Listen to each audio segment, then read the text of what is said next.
धर्म को इंग्लिश में क्या कहते हैं? रिलीजन, और उर्दू में मजहब। बचपन से हमें यही बताया और पढ़ाया गया है, लेकिन क्या आपको पता है कि धर्म को रिलीजन या मजहब कहना उतना ही गलत है जितना समुद्र को कुआं कह देना? बरसों से जो पढ़ा है वो गलत भी हो सकता है, ये एक्सेप्ट करना थोड़ा मुश्किल है, लेकिन सिर्फ 1 मिनट मुझे ध्यान से सुनिए, आपको धर्म और रिलीजन का फर्क समझ में आ जाएगा। रिलीजन और मजहब का सीधा रिश्ता पूजा पद्धति और एक विशेष ईश्वर से, एक डेजिग्नेटेड गॉड से है। वो गॉड जिसने कुछ कोड्स बनाए हैं। जब तक आप वो कोड्स फॉलो नहीं करते, आप रिलीजियस नहीं हो सकते।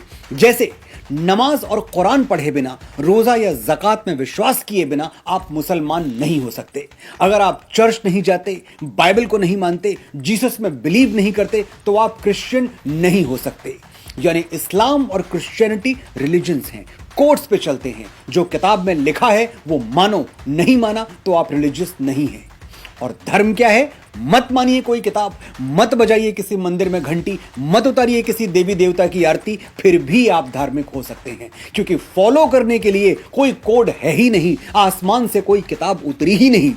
तो फिर श्रीमद् भगवद गीता और रामायण क्या है? सिर्फ अच्छा, कामयाब और भरपूर जीवन जीने का मैनुअल। इन ग्रंथों का धर्म से कोई रिश्ता नहीं है। धर्म का मतलब पूजा पद्धति नहीं, जीवन शैली है। It's not a way of worship, it's way of living. धर्म वो यूनिवर्सल लॉ है जो किसी पर भी अप्लाई हो सकता है। इसका कोई लेना देना हिंदू, मुस्लिम, सिख या ईसाई से नहीं है। कोई भी धार्मिक हो सकता है। हमारे मुसलमान और क्रिश्चियन भाई बहन भी धार्मिक हो सकते हैं, लेकिन एक हिंदू रिलीजियस नहीं हो सकता।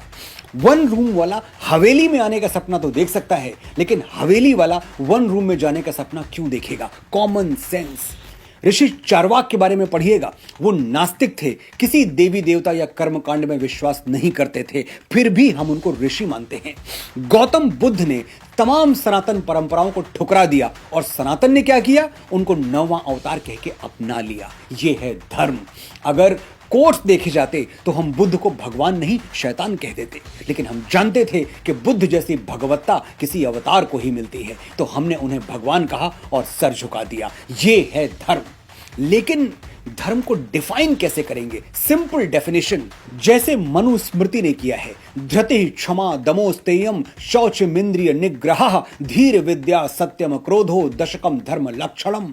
धार्मिक होने के लिए 10 क्वालिटीज आप में होनी जरूरी हैं। Patience, forgiveness, suppressing the desires, honesty, purity, control on senses, wisdom, knowledge and anger management. ये 10 मेरिट्स आपके अंदर हैं तो आप धार्मिक हैं। कहीं ये नहीं लिखा कि कौन से मंदिर में जाना है, कौन से व्रत उपवास रखने हैं। मैं डिक्शनरी छापने वाले देश के सभी पब्लिशर से ये रिक्वेस्ट करता हूं कि आने वाले एडिशंस में सुधार करें और धर्म को धर्म ही रहने दें, उसे रिलीजन ना बताएं। जैसे राम राम है, कृष्ण कृष्ण है, गंगा गंगा है, वैसे ही धर्म धर्म है। As simple as that. ये डिक्शनरीज तो खैर जब बदलेंगी तब बदलेंगी। आप अपनी भाषा और सोच अभी से बदल सकते हैं। आप धर्म के विशाल समुद्र में तैरना चाहते हैं या रिलीजन के कुएं में फुदकना, ये फैसला मैं आप पर छोड़ता हूं।